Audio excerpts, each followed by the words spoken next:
Welcome, ladies and gentlemen, to the Vinny Eastwood Show.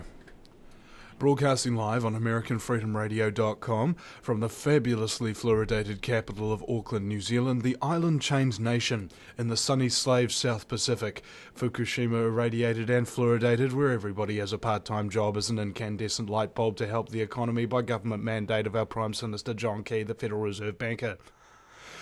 Today we have a very special guest. In fact, I've been waiting a long time for this, and some of my listeners have as well, so it's bound to be pretty good. I think her name is Dr. Janet Hull, and she'll be on the line right now. Janet, are you there? I sure am. Welcome to the program. Well, thanks, Vinny. Thanks for having this topic on. It's a really important one. Well, could you, just for the listeners, explain just a little bit about who you are and what it is you do? Well, I do a lot of things, actually. I'm actually an environmental engineer, and my job is to clean toxins out of the environment. And I'm a university professor where I teach cleaning up the environment. But in 1991, I got into aspartame in Diet Dr. Pepper, and I almost died a year later. So I began investigating the toxins in our foods and handled that situation the same way I would handle toxins in the environment. So I cleaned up my diet. I got all the diet NutraSweet products out with aspartame, and I cured myself in 30 days from what was supposedly an incurable disease. So I sort of switched horses midstream there, and I got into health and nutrition.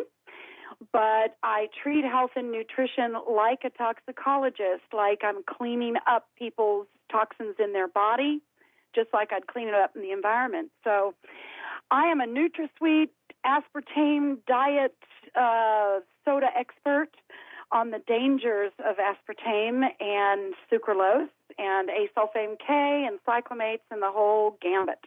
Well, then walking into a gas station must be a terrible experience then. Well, actually, they probably have more safety precautions in a gas station than they do in that Diet Cola people drink. Indeed. A friend of mine told me that, what was it, that there's like 6 classifications of toxins. 1 meaning you can, drink in it, you can bathe in it, it's water.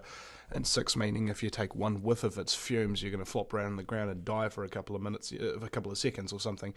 And he told me that when Coca-Cola syrup comes off the ships, or at least here in New Zealand, that they're wearing these oxygen tanks and they ship it via hazmat truck over to the local bottling plant and then water it down with municipal water, sell it to you, and call it the real thing. Yeah. Well, I tell you what, this issue, Vinny, is a real issue, and it has been an issue since the 1960s. And the sad thing about it is that we are inundated with toxins, man-made chemical toxins in our environment. And when we start realizing how many toxins, over 80,000 different chemicals, are added to our food and water supply and our drinks, it's overwhelming. Our bodies are not made to ingest so many man-made chemicals. And when people do this day after day after day, it would be like, inhaling fumes, toxic fumes, day after day after day.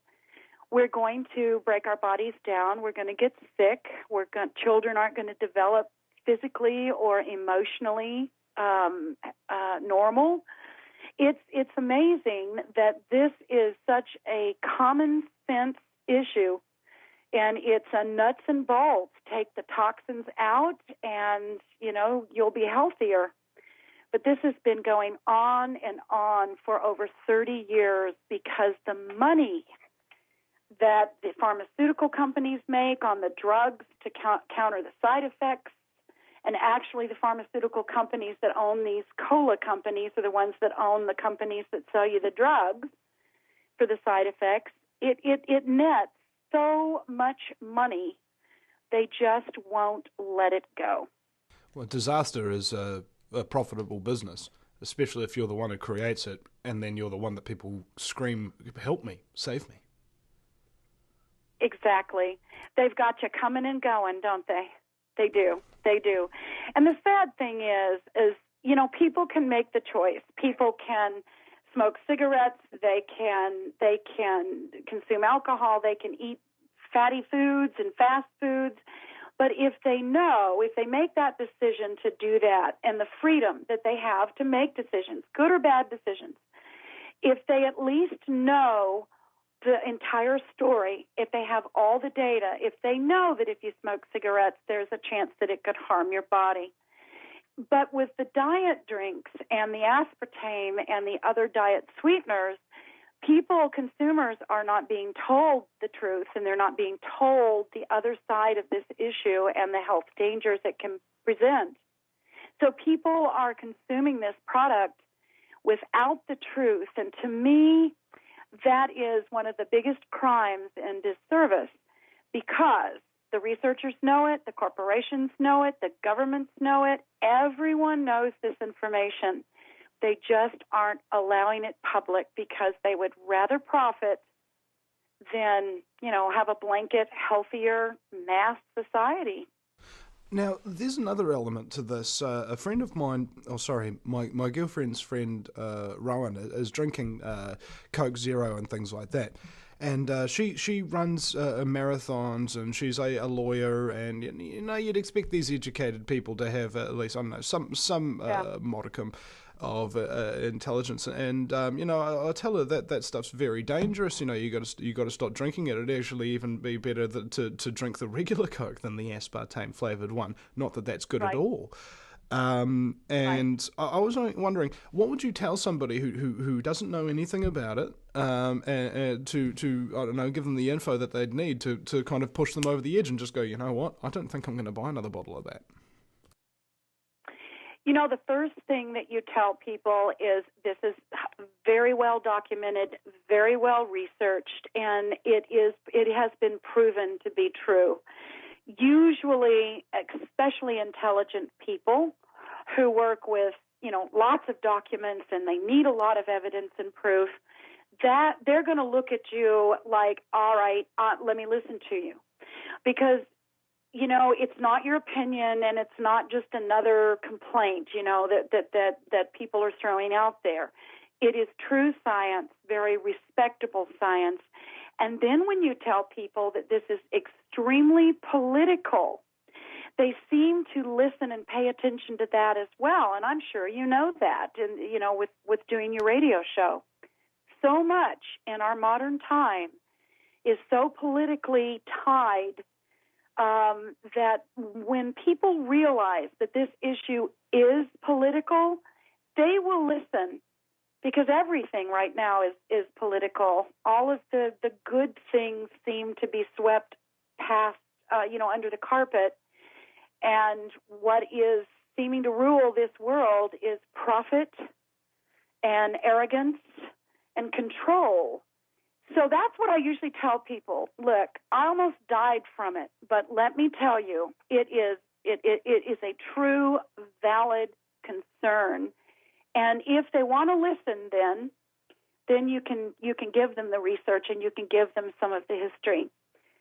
It surprises me, Vinny, that people don't want to know. You would think that they would want to know if they were doing something that was causing them headaches, to lose their hair, to actually gain weight. The diet sweeteners have been proven in the lab to cause weight gain. And, and most people have headaches when they ingest aspartame. They'll get a headache right in the middle of their forehead, right about that third eye there where the blood-brain barrier is. You start telling them about the symptoms, and they start to think, maybe that's what's causing my headaches, because they'll have them. That's not the only symptom, though, is it? Aspartame can penetrate into the brain, so it goes bloodborne. And once it gets into the brain center, it can create it's just a loose cannon. It usually goes for the weak link in someone's body. If they're predisposed to diabetes, it's going to break that down. If they're predisposed to migraine headaches anyway, it's going to make the headaches worse. So what happens is that when you put a toxin in the body, if you put a toxin anywhere, let's say you're running a toxin through a water hose, that toxin is going to find the hole in the hose, the weak spot of the hose, to come out. So when you have a weakness in your body, whether it's genetic or you've had a car accident or, and so your body had been a little broken up at one time, whether your eyes were bad, you've got, you have to wear glasses. If you have a weakness anywhere in your body, when you ingest toxins day after day after day, those toxins will go to the weak links and break those down first, and so they'll make that worse. Typically, aspartame will cause headaches, vision problems, some dizziness, vertigo. Those are the most common reactions. Children will get these, and they get grumpy because they don't feel well. But after you've used this toxin year after year after year, it then begins to saturate the glands in the brain and the glands in the body. So you begin to have weight problems, libido problems. You can't sleep as well. So it just sort of exacerbates itself. There's over 92 documented symptomatic reactions to aspartame on record. Sorry. How many? 92. Holy cow! 92. Can I ask, who was the man? Who was the man who actually got this stuff legalized? I heard it was Donald Rumsfeld back in the day when he was CEO of Sara Lee Corporation. Well, I'll give you the history. I'll give you the history of aspartame. It is very political. And what we're looking at here are, yes, we had a lot of public officials who, I call it the revolving door. They will go from government to business, back from business, back to government, depending upon who, of course, is in the American presidential office. But what they would do is go through this revolving door, and they would take the interests of their corporations, then they would take those in and lobby them into the government. So what we're looking at as one of the biggest players is Robert Shapiro and Donald Rumsfeld. And we know that those two men were both extremely powerful in the Republican Party when Republican presidents are in. And both of these individuals, yes, they had the CEO and the president's position in Monsanto and in GD Searle Pharmaceuticals. And so they were extremely powerful in looking at the long-term picture of NutraSweet. And this was the time when the NutraSweet company was the exclusive. It had a monopoly on the diet sweeteners. But what's interesting is GD Searle Pharmaceuticals discovered aspartame. And I'll back up here for just a second, Vinny. I've got the original records. I've been in this from the beginning. A lot of what's out on the internet now and a lot of what you will read in articles is not quite accurate. What I have in my book, Sweet Poison, and what I do on the internet is the information that I have is all beginning in the 1960s, and it's all the original research and researchers. So a lot of this information is getting kind of lost, as it moves forward in time. So we're going back here to the original deal here. In the 60s, GD Searle Pharmaceutical was researching an ulcer medication, just a new ulcer drug.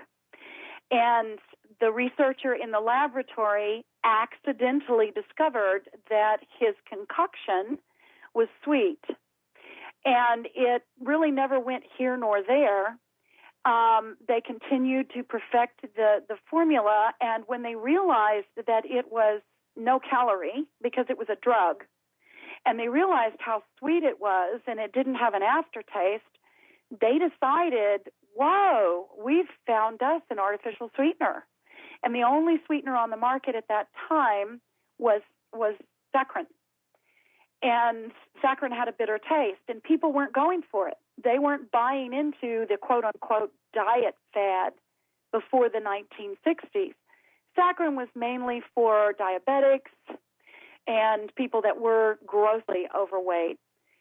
So what they did is they had a petition in with the FDA to get approval on a drug for the ulcer medication, and all they did was just change the paperwork for approval for a food additive. And so they switched it, and they put in the approval, they dropped it as an ulcer drug, and they put in the approval for it to be approved as a new diet sweetener.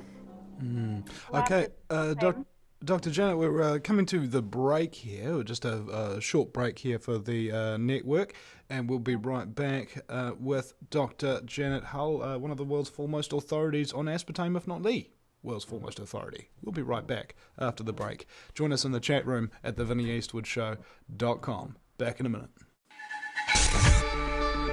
If you take an active interest in maintaining the optimum health and well-being of yourself and your family, the New Zealand Journal of Natural Medicine is the magazine you've been waiting for. Having taken Australia and New Zealand by storm, the New Zealand Journal of Natural Medicine is now available in the UK and Europe. Visit www.nznaturalmed.co.uk or call 01626 337 531 to order your copy now.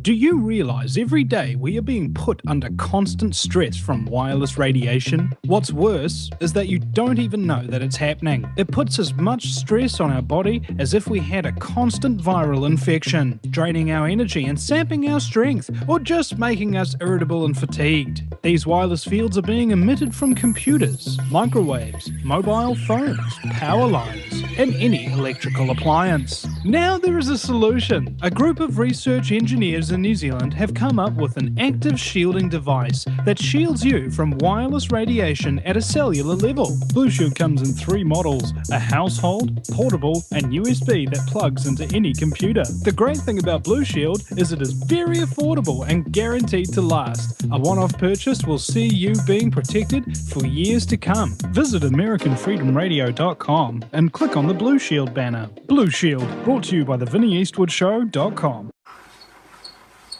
No matter where you live, globalism affects you. Did you know that the Vinny Eastwood Show has more subscribers than New Zealand Herald TV and is New Zealand's most popular YouTube news channel, where warm-hearted humour and a list of awesome guests talk about crucial issues which the mainstream media ignore? A show where you, the listener, can phone up with questions, comments and suggestions of guests. Vinny is building a hub to connect truthers with raw information they need to become active. He can help you gain further skills such as website building, producing audio and video, and creating revenue streams in your own multimedia environment.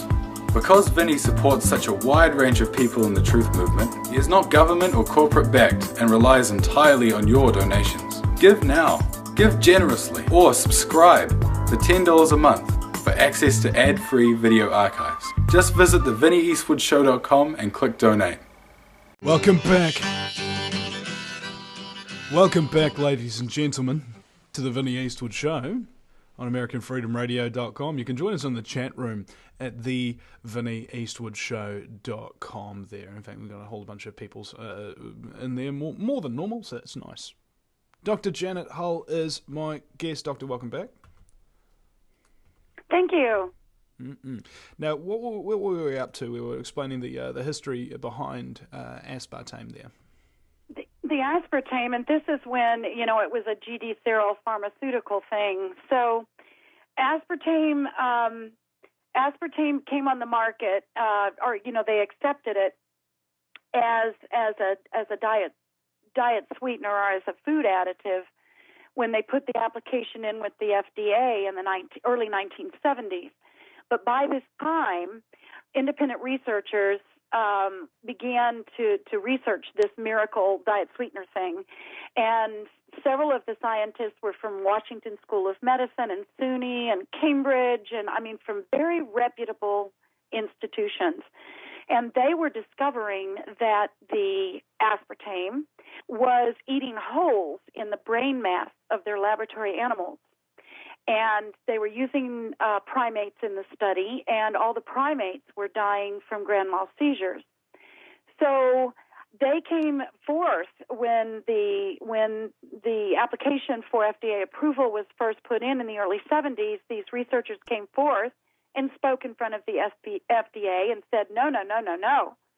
We are finding all kinds of physical problems with this. Brain tumors was the biggest one. So the FDA rescinded its approval. And then it took until 1981 to get it reapproved. So they had about 9 years from 72 to 81 to try to figure out how they were going to push this through, because they realized what a cash cow this would be. Well, GD Searle Pharmaceutical was bought by Monsanto Chemical Company in 1985. And Monsanto Chemical Company had the patent on saccharin. And they had been using saccharin in Coca-Cola, originally in the Coca-Cola since 1902. So Monsanto purchased GD Searle Pharmaceutical, and then at this time, they're trying to see if they can get FDA approval. At this time, they formed the NutraSweet company, and they put the no stops on getting this approved through the FDA. So this is when it turned political. And now you've got Robert Shapiro and Donald Rumsfeld driving this bus, because this became a political move now, not a nutritional move, not a move for the benefit of everyone. It became a political push. So what happened then, we've got Monsanto, who actually owned both saccharin and NutraSweet at this time. Saccharin wasn't making them much money, so they kept saccharin on the market. And that bogus cancer warning for saccharin, that was totally bogus. They had that ready to use if they needed to, but it wasn't the saccharin that caused the cancer, it was the cyclamate. And again, we've got the research to prove that. But they didn't use that saccharin caused cancer until NutraSweet had aspartame finally pushed through the FDA in 1981. Once that happened, then they slapped the cancer warning on saccharin, and they pushed NutraSweet into the public with a force. But if you think about it, they never took saccharin off the market. And it was agreed at that time in 1981 that saccharin's cancer warning would be removed in 2001. And it was. So the saccharin warning was removed. About the time Splenda comes on the market and is the first competitor that NutraSweet and aspartame had in, 20 years. So that's sort of a quick history of how it was discovered, the hands that changed from GD Searle to Monsanto, how Monsanto got it pushed through politically, and they had all of this mapped out for the timetable. So when Splenda came on board, then that's when aspartame, the NutraSweet company, sort of broke down and everything sort of just went in different directions. So this has been politically maneuvered since day one. Well, in my opinion, whenever something's politically maneuvered and it affects people's health negatively, is usually eugenicists behind it. Well, you know what? It's funny, Vinny. I don't give these guys that much credit, to tell you the truth. In a way, I think they look at the money. In my personal opinion, I think they look at the money that they can make and the monopoly that they can create. Now, once that became an issue and people began to get sick from this, then they came in with their drugs to counter affect the reactions from the NutraSweet, the health dangers from the NutraSweet. From that standpoint, I believe then they saw the control. I don't think they saw it from the very get-go, because I honestly don't think they're that smart. But as time went on, they began to see the control that they were getting. Now, once they realized the control they had on the public by pushing this into everything, that's when they then began to take advantage of that position of power. So let's say I do see that. So let's say they started out accidentally enslaving everybody and making themselves the overlord, and now that they have enslaved everybody and are the overlords, they're like, hey, that's a pretty awesome coincidence. And this is easy now, and not only can we make money, but we can literally control. I honestly believe it was an accidental discovery, but once they discovered it, they thought they hit the mothership, you know? Mm-hmm. They thought they were on the mothership. They're in total control. And New York City has recently, and whether I don't think this is going to stick, but Mayor Bloomberg in New York City has just recently outlawed regular colas in New York, but they will allow diet colas. So regular colas are going to be sold in the back alley with marijuana, while your diet colas are going to be shoved down everybody's throats now because they've outlawed regular colas in replace of diet colas. Now, that's not only stupidity, but you're right. That's genocide. That's insane. That is total insane. Now, let's think about this. If somebody's insane and they got a gun, how much more dangerous are they than an average person? You know, and I look at it like this: right. The government, run by insane people, how many of the armed forces do they control? Like all of them. You know, it's like, right. I don't know. If you kind of can think like a psychopath for a moment, the world sort of makes a hell of a lot of sense, or a lot more than it currently does. I've never looked at it quite that way. I'm going to have to think about that for a second. But it sure would be an open playground for a psychopath, wouldn't it? Yeah, I mean, it's like a merry-go-round playground for the psychopaths, and they have the revolving doors that equate the revolving door of the massive corporations and the government agencies and the financial system. And then, of course, you've got the seesaw over here when people are like, oh, yeah, as one politician goes down, they're like, yeah, we're getting this other guy rising up. The only problem is he's just as bad as the other guy, and you're going to wind up going down sooner or later. And the monkey bars and things like that. It's strength testing you and trying to get your balance and what have you. But there ain't nothing below those monkey bars. It's basically like a pit of lava or something that your kids will fall into. It's like I don't know, the devil's playground, as it were. You know, I think that the solution to this, because we all over the world are getting rather depressed and a little tired of the negativity, and it seems that it's out of control. And I think that the upside to this is this: it was a marketing scheme. It was a ploy from some very savvy CEOs to find a way to cover the market, to have a product that they could bank and make millions on, or billions on, I should say, worldwide. And I believe it started off with just pure greed and a lot of arrogance for them to think that they could make an artificial sweetener that worked in the body better than a natural sweetener made from the earth. But it was all just a marketing ploy, and it was all greed to start off with. And then when it became a political push, once you take a marketing manufacturing ploy and you then infiltrate that politically, then you've got a big problem. And then once that began and started to take over, I think the sad thing is, like I had mentioned earlier, people like you and me, you're in the media, I'm in the media, we're educators, we're informers, we're light, we light the lights for people.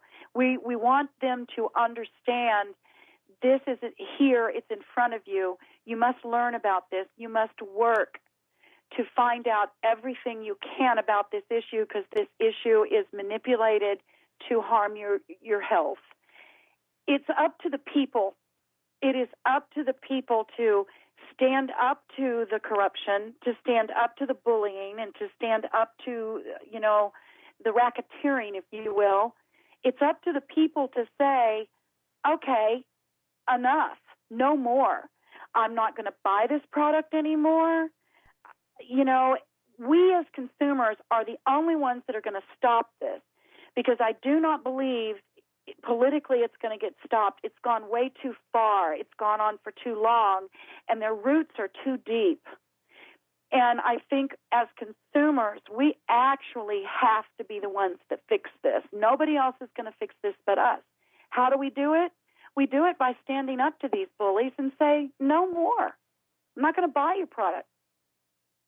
And money is the only thing they listen to. So if you stop buying their product, it's like stevia.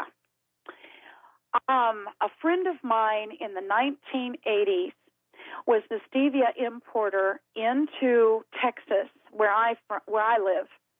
He was the exclusive stevia importer of bringing it in from South America. He had a cookbook for stevia. It wasn't approved by the FDA. He was trying to get this on the market as an alternative to be sold in health food stores, etc., in its natural form, just to put in coffees and teas and to bake with. The FDA in Dallas or in Arlington went into his business and they confiscated all of his stevia and all of his cookbooks and threatened to arrest him, which of course he got an attorney and he wasn't arrested. But this took place in the 1980s. Now look at stevia. It's now on the market, and it's only because of money. Do you not believe because it wasn't safe at all. Huh? Now, do you believe that these people have kind of a direct influence on the authorities as well? Like if Monsanto says, hey, this guy's going to threaten our business with his aspartame importing business and stuff like that. So can you please just shut him down ruthlessly? Exactly. Yes, I do. I believe that wholeheartedly. Because for those of us that speak out publicly against this, they monitor it. I have been interviewed by 60 Minutes and 2020, and those interviews never aired. Now, you tell me when you have a really hot story with proof behind it that could literally change our society and the entire diet industry, that's not going to make front page news. And we actually have a letter from a former talk show host at Good Morning America who sent us a letter and said, we would love to have you on Good Morning America, but unless another station does this at the same time, I cannot be exclusive with this because they will take me off the air. And we have that in a letter. So there's a real... They've been manipulating this. It's a real suppression syndrome. How deep does it go? That's what I want to know. It goes probably to the point of no return. I would say, well... In other words, it goes as deep as it possibly could. Yes. Wherever the bottom is, that's how deep it is. Because if you stop and think, now, Vinny, aspartame has been on the market for over 30 years, right? Or for 30 years. And if the truth about this were to go viral, which of course we all hope it does, let's say when the truth goes viral, can you imagine the lawsuits that are going to come out for women whose children were born with a lower IQ, which was proven in the lab, or with a deformed cleft palate, which has been proven in the lab, or with blindness and vision problems, which was proven in the lab. Well, sorry, we're coming off to break now, Janet. In fact, I'd like to have a big list of those. We'll be right back. If you take an active interest in maintaining the optimum health and well-being of yourself and your family, The New Zealand Journal of Natural Medicine is the magazine you've been waiting for.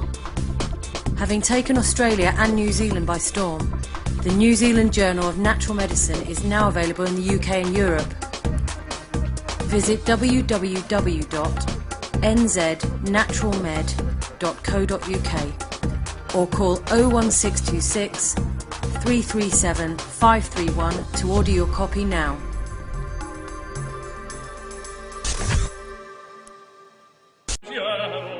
Slipping down aspartame, poisoning your liver. It breaks down like alcohol and you don't even get a buzz.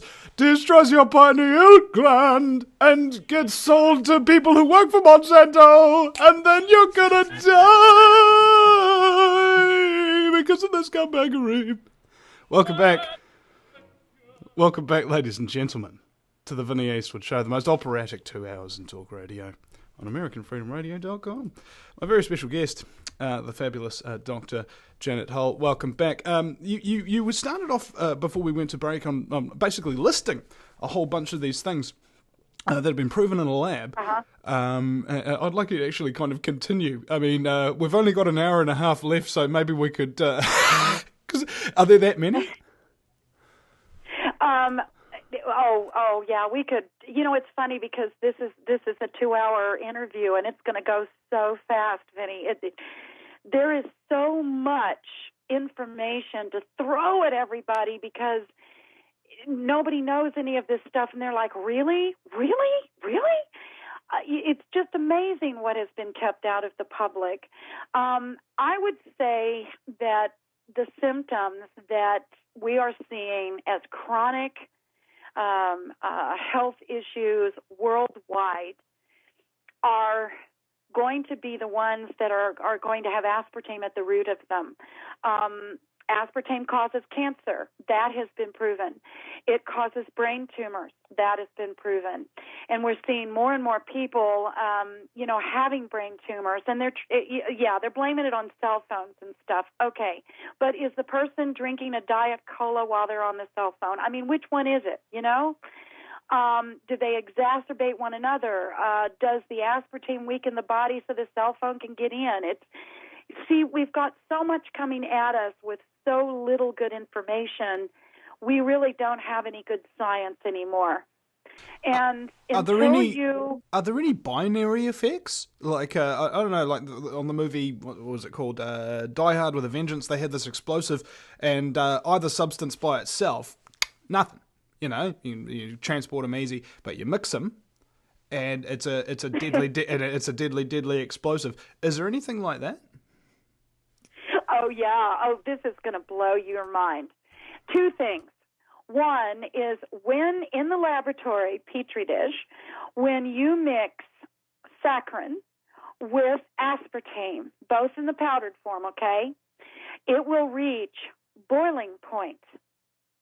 So if you're consuming a product, which I call the sweetener blends, where everybody has pouted, so each of these companies has a little piece of the pie, so there's 2 or 3 or 4 of the different diet sweeteners all in one product, okay? Everybody's had a little piece. So when you have a product that contains both saccharin and aspartame, it will reach boiling point by the time it gets to your bladder and your kidneys. And so, golly gee, we're having all this kidney disease, and we're having all these bladder infections with people, and all of this incontinence. Now, see, it starts to all make sense. We have all this incontinence problems and all these drugs for incontinence. Well, if people are using both aspartame and saccharin in the same day, they're boiling their bladder. Okay, here's another one. The other one is I have talked with forensic anthropologists, and I've talked with actually county coroners. When they have a body and they do an autopsy on that body, they can tell if that person was an alcoholic, right? Because their liver has very, very high formaldehyde levels, and their liver is actually pickled or preserved, correct, from methanol. Yeah. When people have autopsies performed on them, and they are not alcoholics, but they have been drinking diet products every day, all day for 20, 30 years. Their liver looks exactly like an alcoholic's. And I watched a documentary called Sugar, the Bitter Truth, and the presenter actually did a very complicated scientific breakdown, but he shows these chemical compounds going into the liver, and the liver reacts precisely the same way as it does when ethanol is put in there. So yeah, what you're saying makes a lot of sense. You know, you basically if you're drinking aspartame all the time, you'll be doing the same, if not more, damage than an alcoholic would. Exactly, because you're really actually drinking it more. You know, people wake up first thing in the morning, or you're drinking it longer. How many people do you know that give it to their little 2-year-old? Here, take a sip of Mommy's Diet Cola. I know people that give them a 2.25 liter bottle of Coke Zero and send them on their way. Oh. And how many pregnant women are drinking it during pregnancy? So that baby's life begins with a very toxic, dangerous, carcinogenic element that puts a hole in their brain. And then we wonder, we've got this rise in autism, we have this rise in bipolar, we have this rise in phobias, we have a rise in depression and suicide. I mean, I could go on with it and get depressed. You know, and so many children with ADHD and ADD, but yet Mayor Bloomberg wants to take the regular colas out of the school and leave the diet colas in the school. Vinny, this has gone on far, far too long, and the damage that it has done is almost irreversible. And if we do not get the public, the global public, aware of the dangers of aspartame, people are going to be dying and living their lives in misery, and they're never, ever going to know why. And to me, that's a disservice. Is it possible? Sick, you need to know why. Is it possible to have some kind of a supplement or counteracting agent that would clear up aspartame in your body?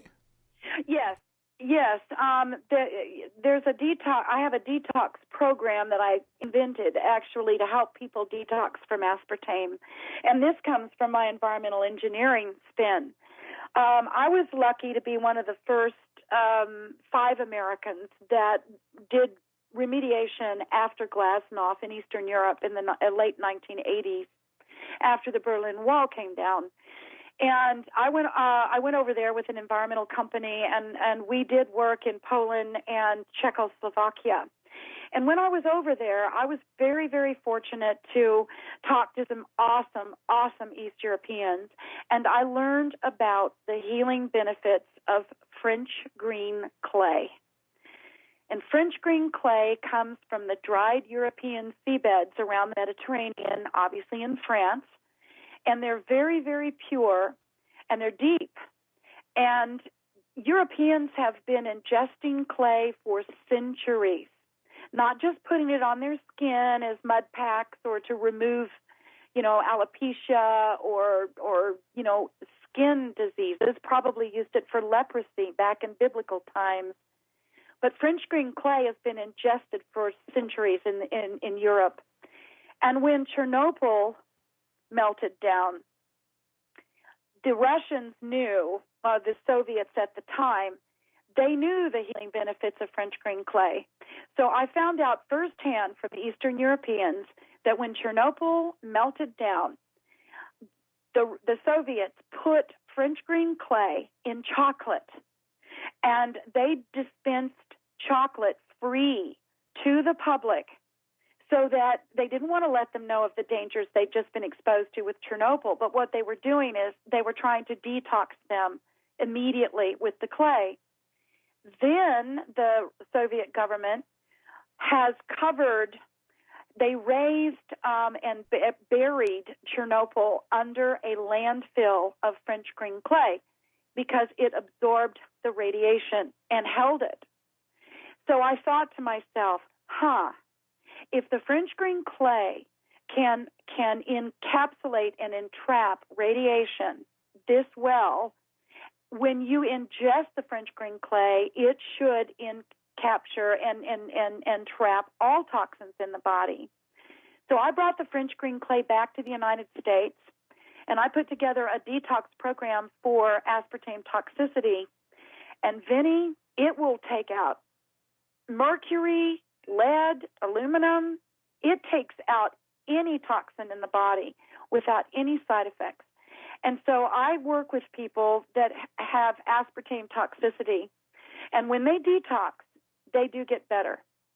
Now, it depends upon the permanent damage. Some people have gone blind from the methanol and aspartame. Some people have gotten onto insulin and become diabetics because it does make diabetes worse.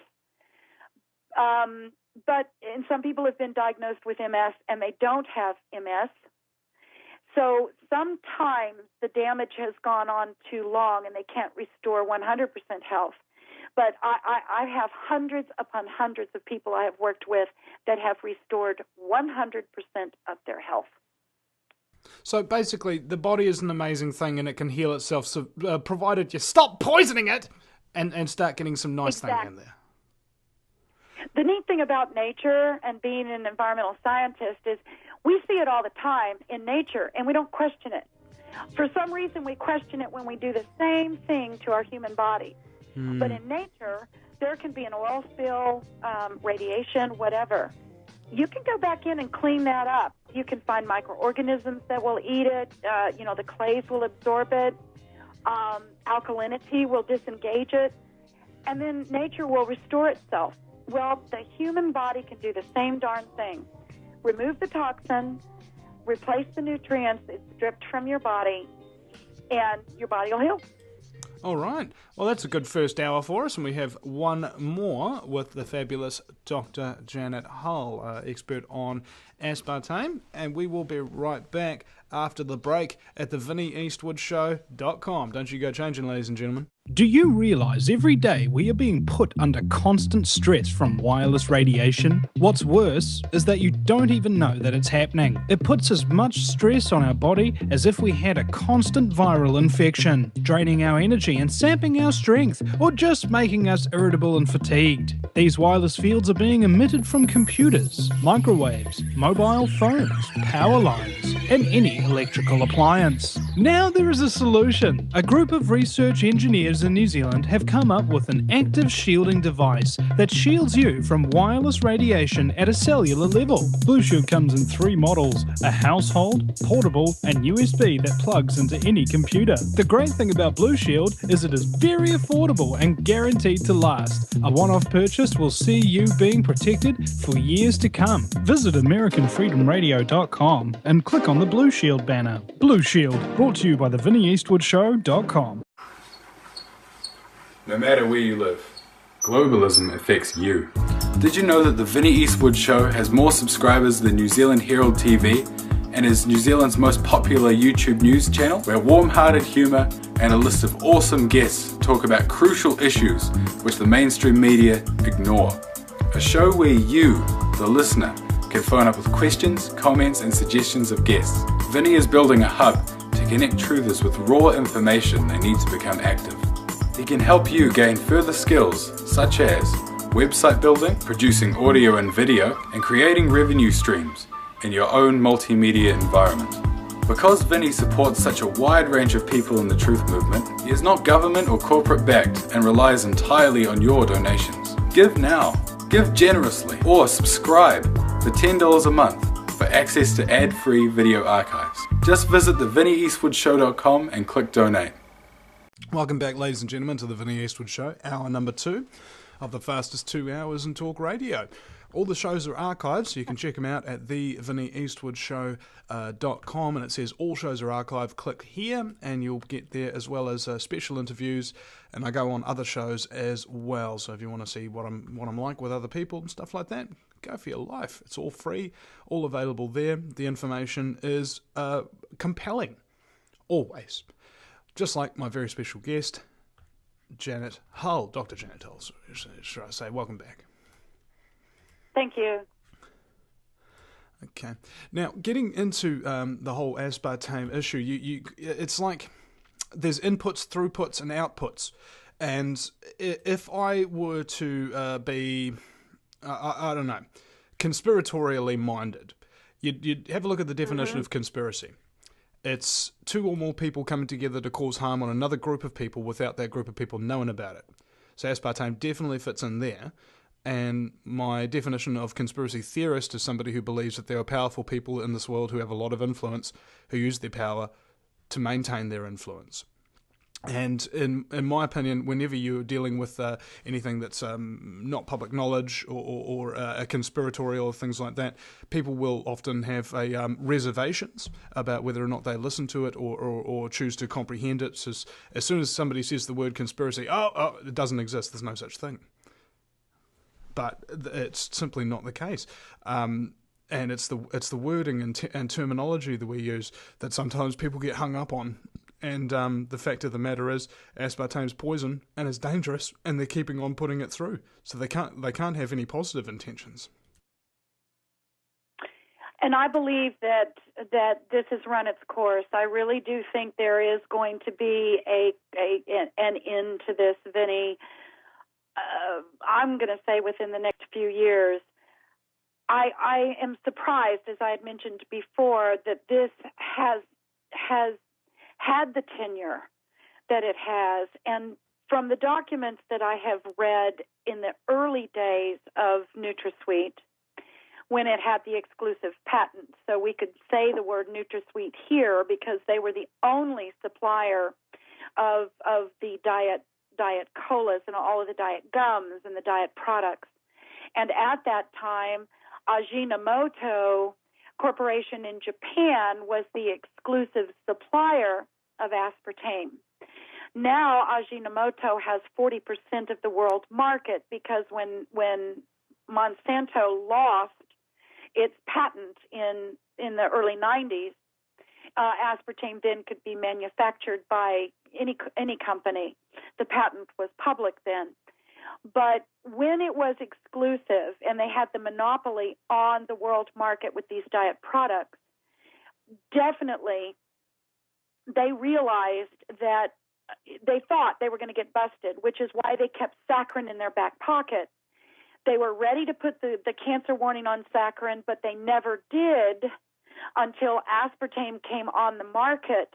And then when aspartame came on the market in the early 80s with GD Searle, when they came on the market at that time and they realized it was going to go, then they backed off saccharin so that NutraSweet was the one greatest thing in the whole wide world. They didn't think it was going to go, and so they had a backup plan in case they were found out. Well, all of these researchers that had the proof that aspartame was dangerous to a fetus, dangerous to human health, they got shut down. They got quieted. Several were in auto accidents that were mysterious. Several of the other researchers their research institutions all of a sudden had these large research facilities that were being built by GD Searle or Monsanto. So once they realized, again, like I said, when the transition took the leap to go political on this, the whole game changed. And once that game changed, yes, they realized what they had. They realized the monopoly. They realized the money. They realized the control. And it just kept spiraling from there. All the drugs that they then created to counter all of the side effects from these diet sweeteners. People, consumers, were coming to them like sheep to the slaughter. Once that scenario took hold, the aspartame issue became an entirely different entity. It did become a very manipulated, very corrupt food additive. Okay, now, I'm wondering that, though, how exactly can this happen without sort of extreme backing? You know what I'm saying? Like, there has to be shareholders that have shares in, let's say, Monsanto, and Mere Pharmaceuticals and lobbyists in government and so on and so forth and what have you, because I see it kind of like a nexus.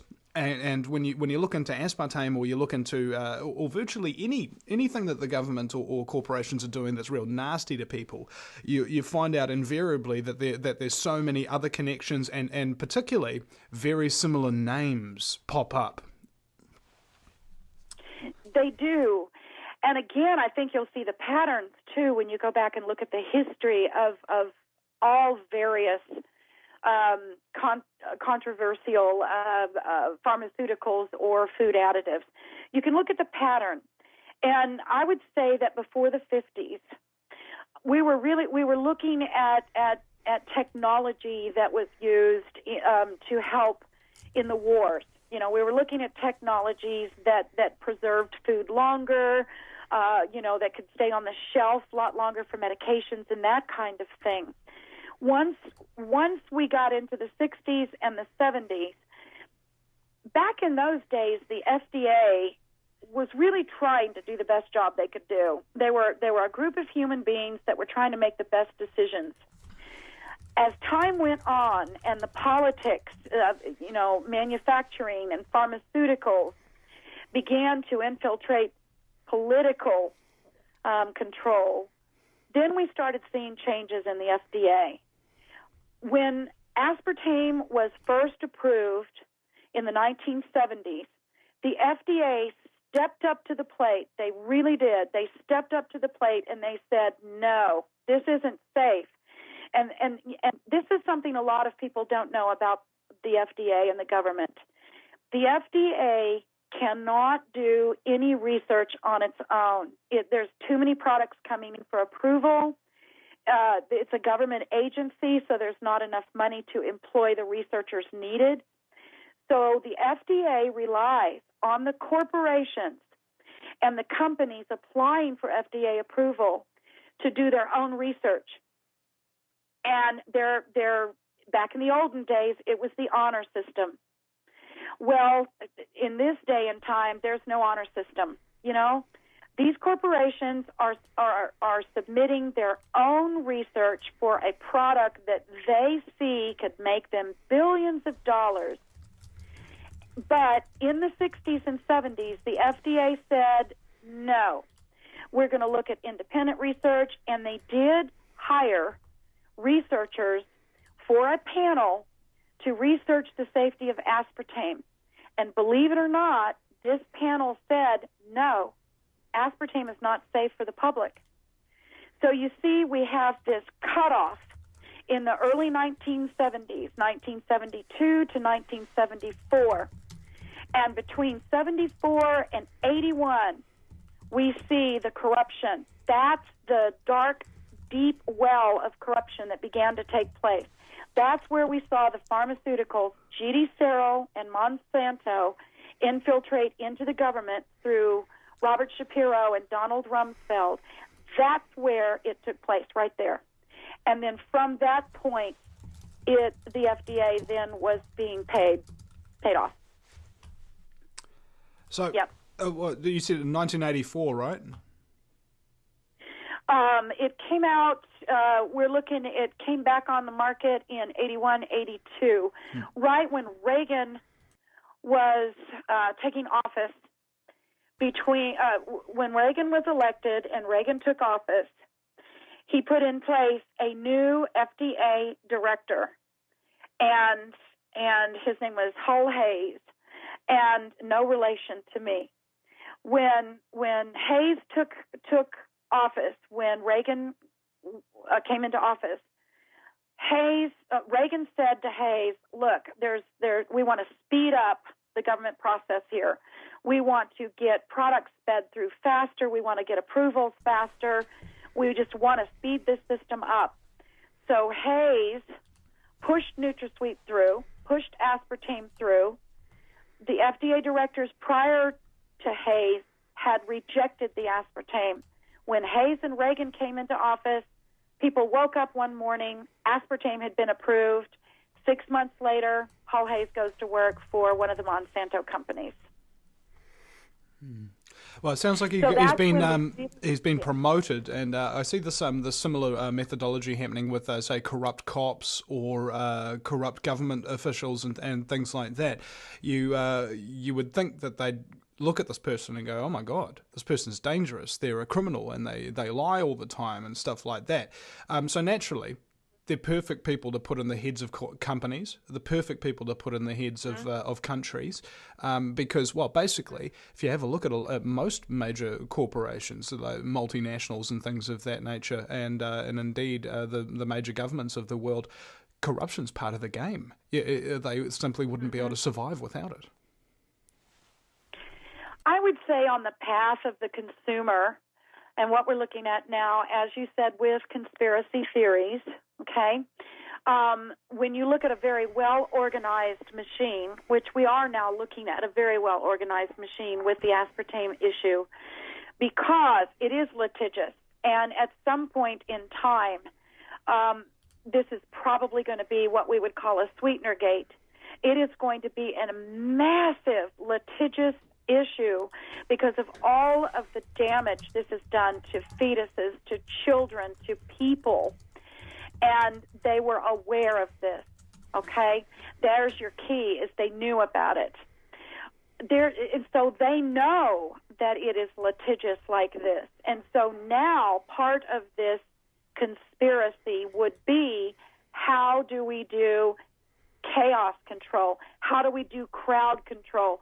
How are we going to back out of aspartame and avoid the lawsuits? That's what we're looking at now, actually. PepsiCo just came out with a recent news,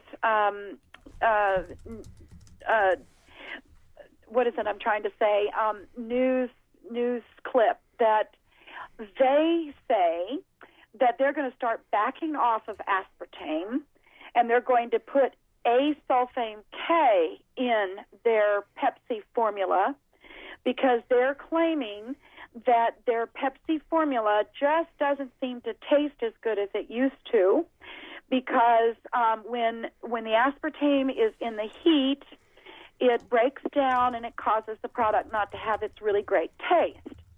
In my opinion, they're backing out of the liability, and they're trying to back their way out of future litigation. Because when aspartame is in an environment that is over 86 degrees Fahrenheit, that's it, just 86 degrees, and your body is 98 degrees Fahrenheit. So when aspartame is in the Coke truck in Texas, I don't know about in Auckland, but in Texas, when it's just sitting in the Coke truck, it's going to break down because we've got 102 degrees outside, you know? And so by the time it gets on the grocery shelf, that aspartame is already broken down. And so when it breaks down at 86 degrees, that methanol just goes free. So you have free methanol, and it may only be 10% of the aspartame, but you've got free methanol floating through your body. You drink 12 of those a day, like many people do, plus you chew your gums, plus you take your diet yogurt, plus you eat your diet ice cream at night. People are getting so much of this that they've got that methanol in their system. I believe, and the manufacturing companies know this. So what I think we're going to start seeing, Vinny, is they're going to start backing out of aspartame very, very slowly, thinking that it's going to be a covert move. Okay, we'll drop this stuff, but we'll do it very secretively. Maybe nobody will notice. And then, of course, if anybody gets sick from our diet Pepsi now, we've got Asulfame K in it. So we can also blame the Asulfame K. To me, that was a move, a major step by major corporations to try to get themselves out of future trouble. Indeed. Well, basically, it looks like this. If you've got a whole bunch of people that are suspecting what you're up to, if you're a criminal or stuff like that, you either take out those people so that they can't say nothing no more, or you try and cover it up and dispose of the evidence. It's an interesting concept. We'll be right back after the break at thevinnyeastwoodshow.com.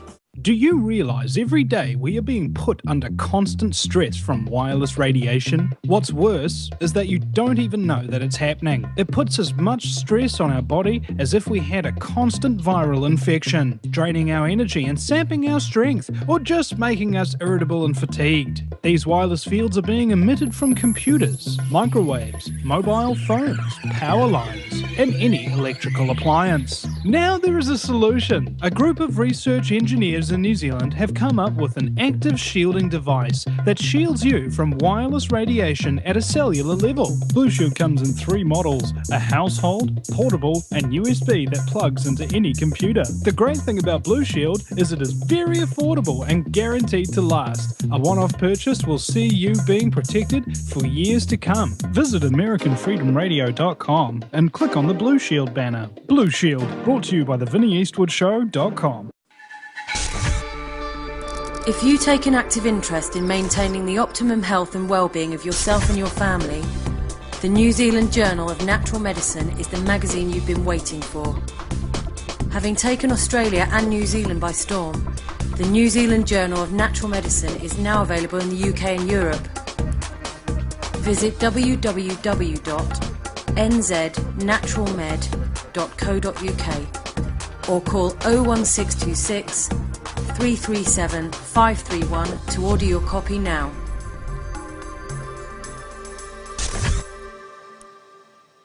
Welcome back. It's been a long time coming, yo. It has been a long time coming. You listen to the Vinny Eastwood Show, broadcasting live on AmericanFreedomRadio.com. Please visit the website and check out the archives at the VinnyEastwoodShow.com if you can. There's basically unlimited amount of stuff that you can use there to inform yourself about virtually any topic you could ever conceive of. It's probably in there, all right? And I'm not being arrogant. I ain't joking.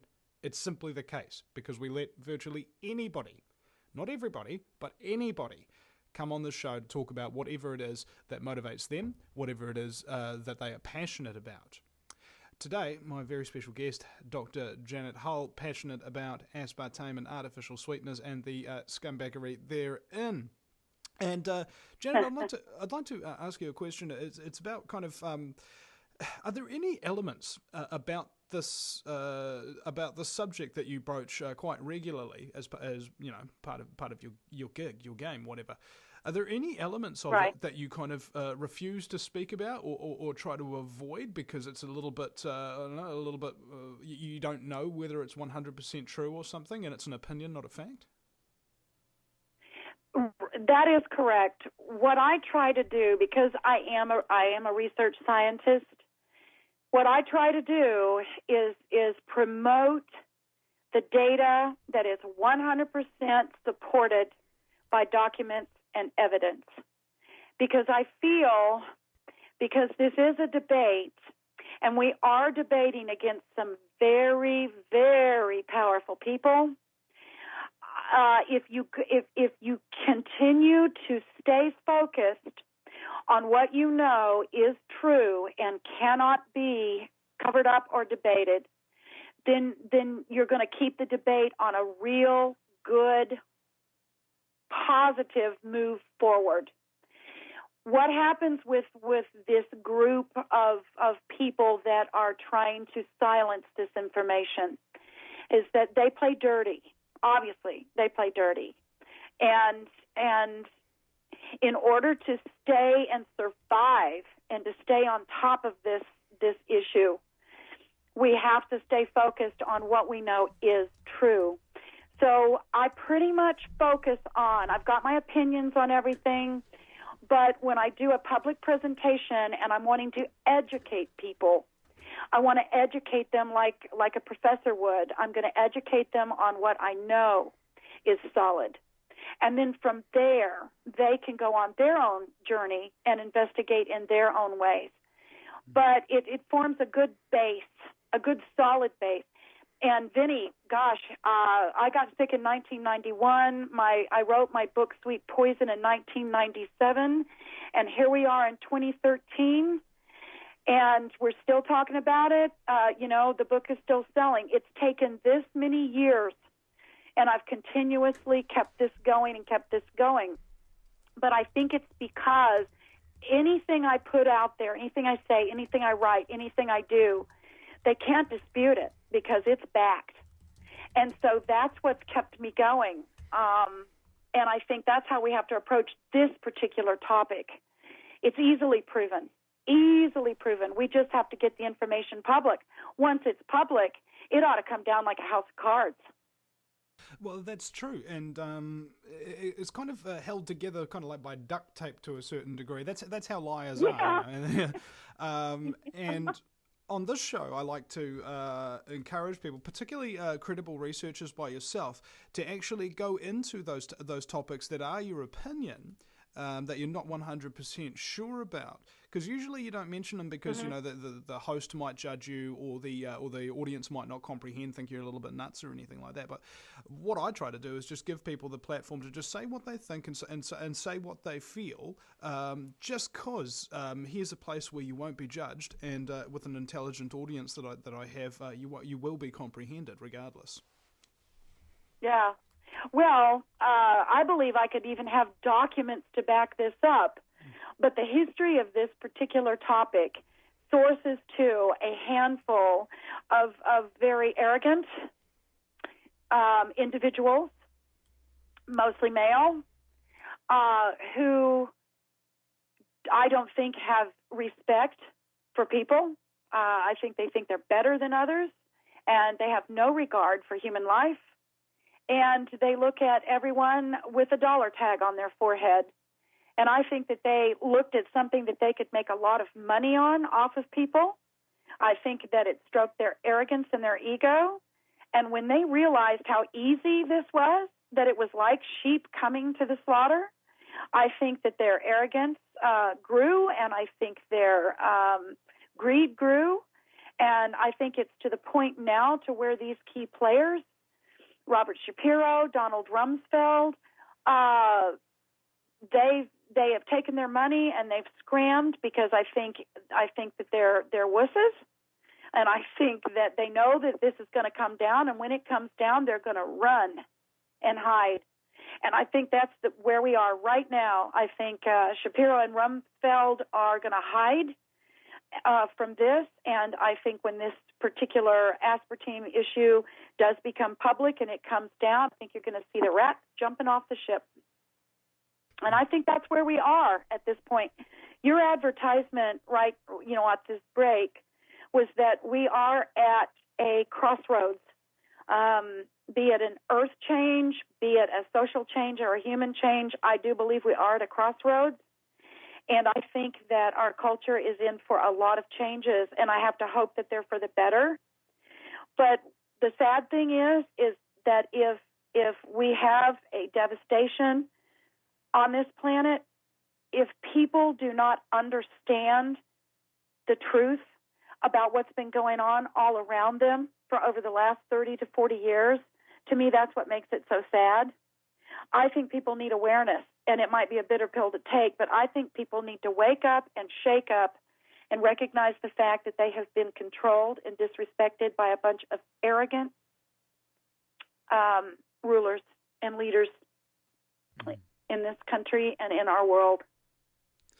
So that's my opinion. My opinion is similar lines to that, and slightly more clinical.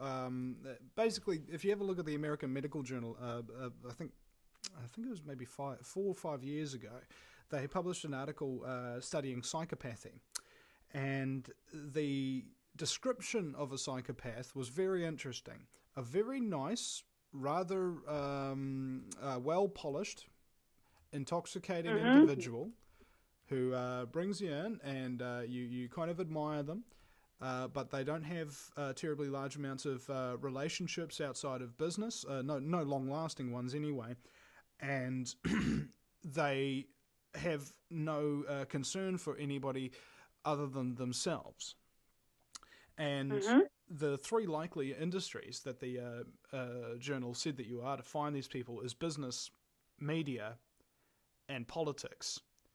And and just recently there's a great documentary that's come out called I Am Fishhead, where they had a look at the people who were responsible in no small part for the financial crisis, for instance.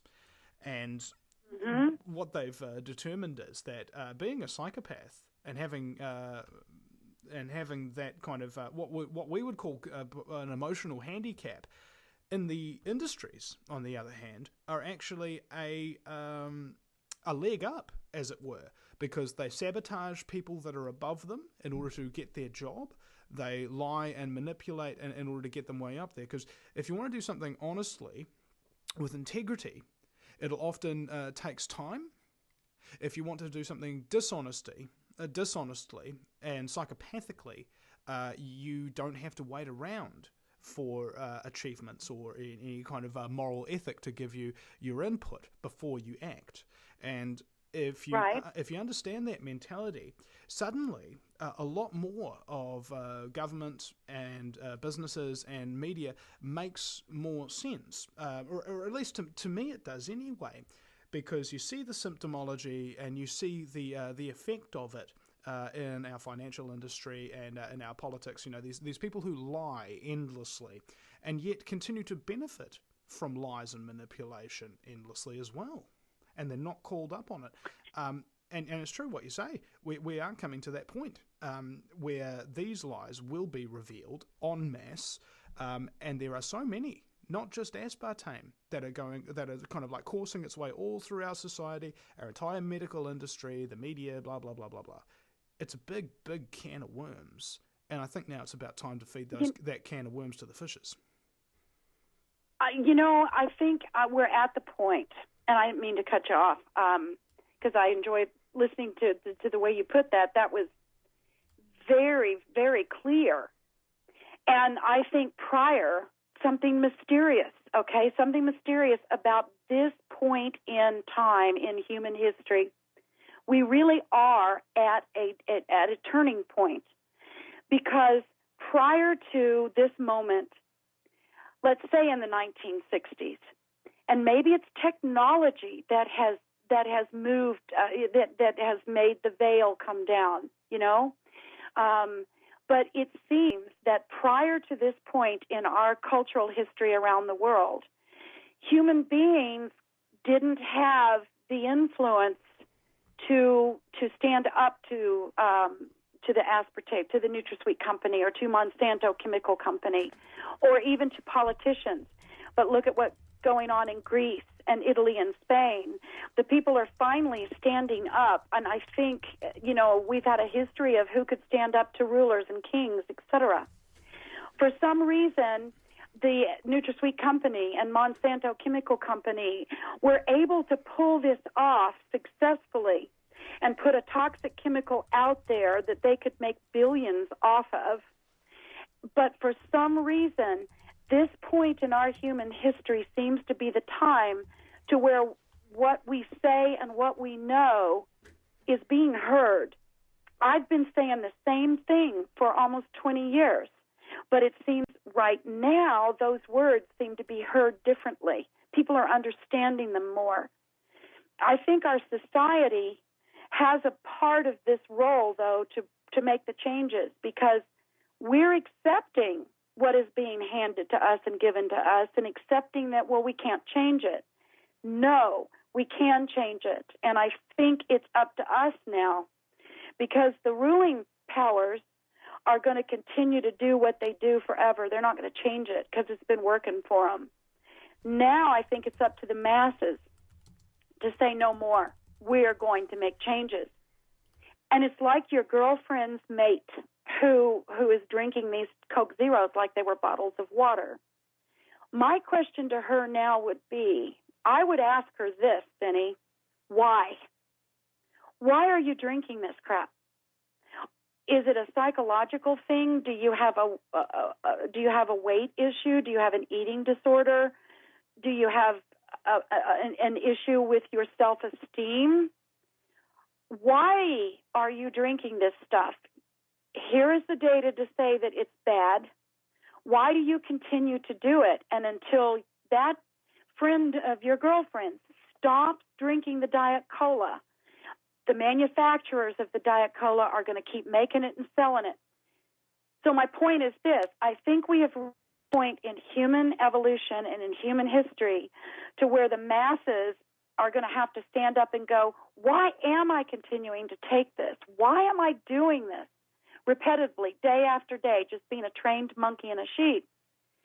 And so for your girlfriend's friend, that would be my question. You're an intelligent liar. Why do you continue to drink this stuff? Come on, you know it's bad for you.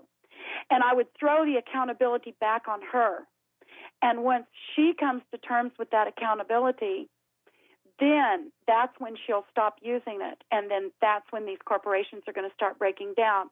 When each of us as individuals change, and then culturally we change, and as the masses we change, I think all we have to do is stand up to this corruption and just say, no more. And I think, again, it'll fall down like a house of cards. Mm-hmm. And the analogy that we use plenty of time, like a sheep to the slaughter, it occurs to me that sheep will always follow their shepherd, whomever the shepherd may be. So in essence and in earnest, I believe that we simply need to replace the current shepherds with us and lead them to greener pastures and away from the slaughterhouse. Well, I think that's what we've been counting on. I think we've been counting on a new shepherd, but I think all the shepherds are corrupt. I mean, I think it's if you have a decent shepherd, like let's say you have a decent presidential candidate, and he gets in office, well, there's too much corruption to where he's just not going to be able to change it. You know what I think has to happen, Vinny, and what I think might be happening in this 2012 transitional thing? I think the sheep are finally going to say, why have we been following the shepherd since millennia? It's time for us to say, nope, I don't want to go with the shepherd. I'm going this way. I think the sheep have to change. You know, that's an interesting point there, and that would actually be a game changer in all of human history, because traditionally speaking, yes, it's usually been one individual who pops up out of the woodwork, whether that be Alexander the Great or Gandhi or Dr. Martin Luther King. These great people, and there's of course plenty of women that you could throw out there as well. But these great people find it in themselves to go and do benefits for everybody else, but they wind up getting killed and assassinated, and then everybody slides back down the hill again. The idea is, for the first time in human history, don't make the shepherd wake everybody up. Make the sheep wake themselves up. We'll be right back after the break. No matter where you live, globalism affects you. Did you know that the Vinny Eastwood show has more subscribers than New Zealand Herald TV and is New Zealand's most popular YouTube news channel, where warm-hearted humour and a list of awesome guests talk about crucial issues which the mainstream media ignore? A show where you, the listener, can phone up with questions, comments and suggestions of guests. Vinny is building a hub to connect truthers with raw information they need to become active. He can help you gain further skills such as website building, producing audio and video, and creating revenue streams in your own multimedia environment. Because Vinny supports such a wide range of people in the truth movement, he is not government or corporate backed and relies entirely on your donations. Give now, give generously, or subscribe for $10 a month for access to ad-free video archives. Just visit thevinnieeastwoodshow.com and click donate. If you take an active interest in maintaining the optimum health and well-being of yourself and your family, the New Zealand Journal of Natural Medicine is the magazine you've been waiting for. Having taken Australia and New Zealand by storm, the New Zealand Journal of Natural Medicine is now available in the UK and Europe. Visit www.nznaturalmed.co.uk or call 01626 337 531 to order your copy now.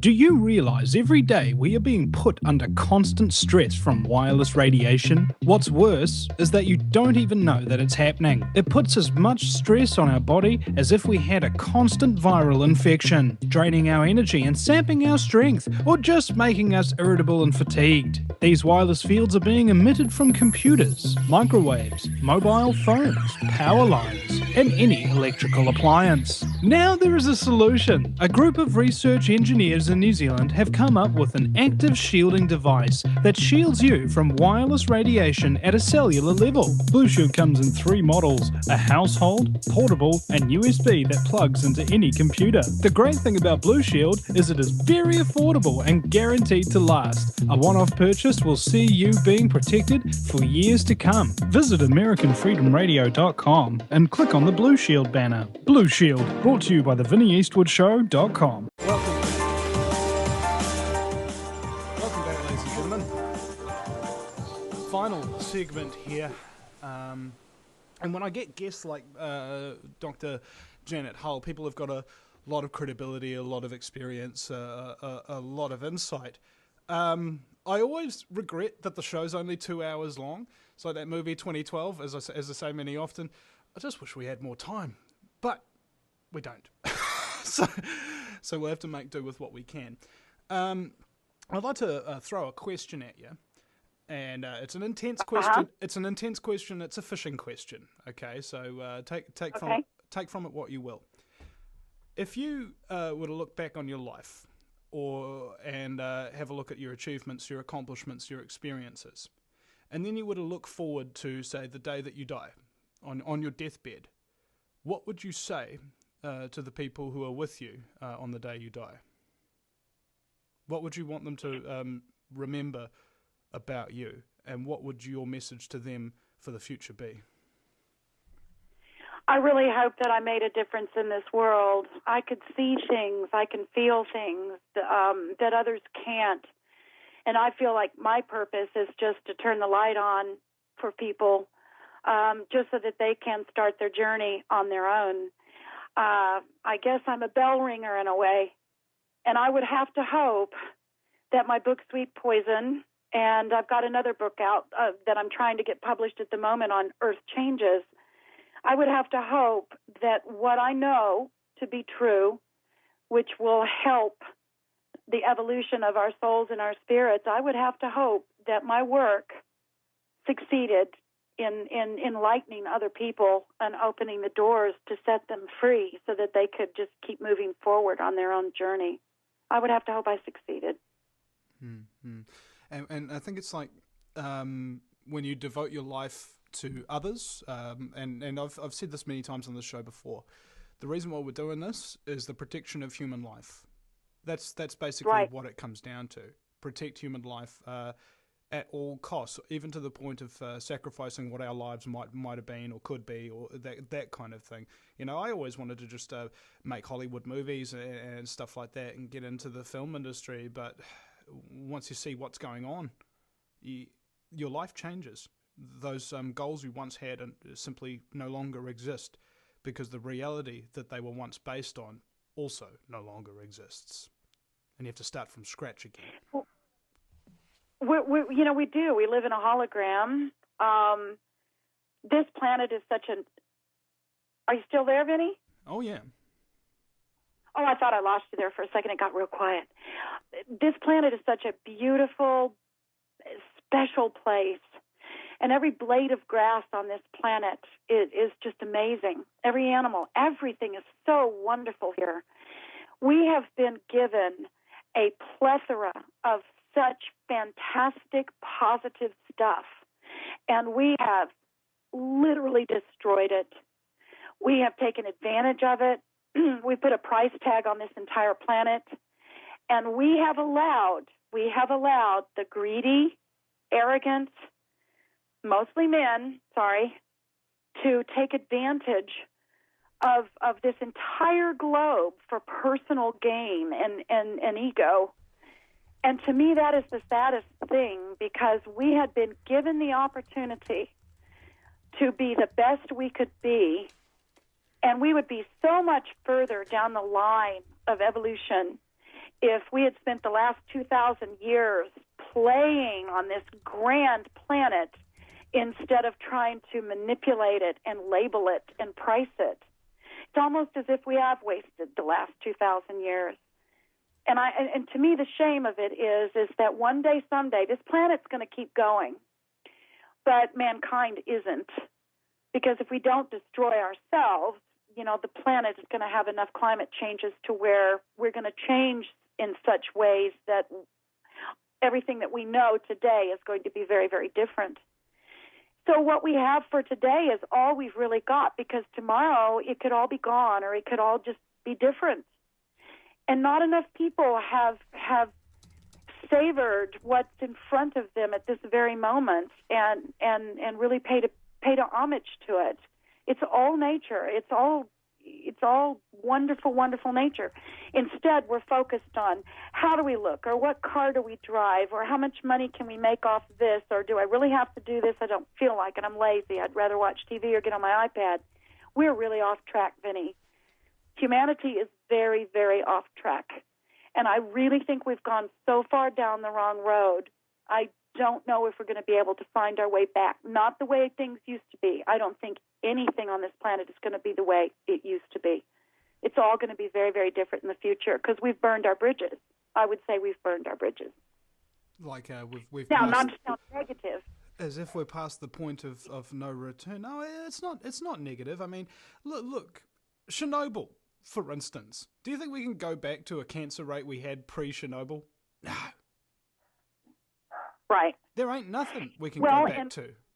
You can't go back, and that's what I found. That's what I found. A friend of mine asked me once, if you had the option, Vinny, to live today or live 1,000 years ago in some Native American Indian village with a teepee and a beautiful family, go fishing all day and never have to worry about any of the crap that we're poisoned with or any stuff like that. Just live in a nice communal village and everything like that.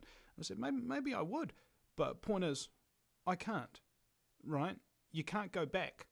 You can only go forward. Right. And I wouldn't trade who I am now for who I could be at any other time through history. This is the most important time.